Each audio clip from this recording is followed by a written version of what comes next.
how my students and I, uh,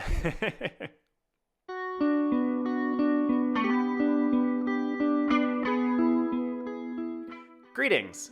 My name is Zach. I'm an artist and an art teacher. I've spent 11 years of my career teaching in the public schools. I taught drawing and painting to middle and high school students. And yes, as you might suppose, I have a few more gray hairs and a little less sanity than when I started the process.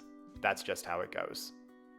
Most of my time as an art teacher was focused not just on helping students to procure better art making skills, but largely it was focused on helping with their creative methodologies and working through some of the emotional components of delving so deeply into what it is to be a human. There's a lot of emotion, there's a lot of human psychology that happens innately in the art classroom.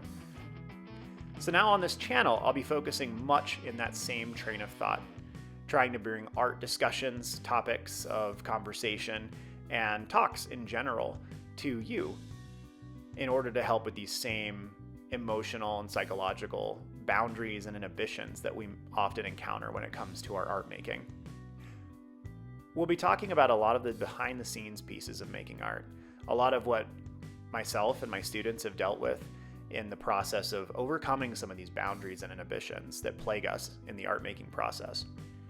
Part of the goal too is to hopefully create a community that cultivates this soil and allows us creatives to work in a better and more enriched landscape.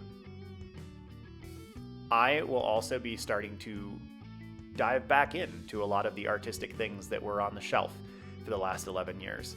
I'll be learning and relearning a lot of the things that I worked on during my undergrad or in high school, the things that got me really excited about art in the first place, which for me simply comes down to the building of whole new worlds, things that exist in our imagination and that don't exist out there. The ability to realize science fiction and fantasy concepts and to bring them down to life in a grounded way. Those are the things that get me excited and still do. Those are the people whose videos I seek out and the creators whom I am really intrigued to see what they have coming down the road. You will see my practice and eventually projects in the backgrounds of these videos. Sometimes you'll just be stuck with my face. Sorry. But I'll try to make sure that there's really interesting content in the background to pay attention to as well. You'll probably see some of the things that I really enjoy, some of the video games, some of the maybe TV series or videos or films, books. You'll see those things kind of peeking through the blinders there. So stay tuned for weekly videos releasing on Wednesdays. And please let me know in the comments below, what are some of the things that keep you from making art when you really feel like you should? So have a good one, y'all. I'll see you soon.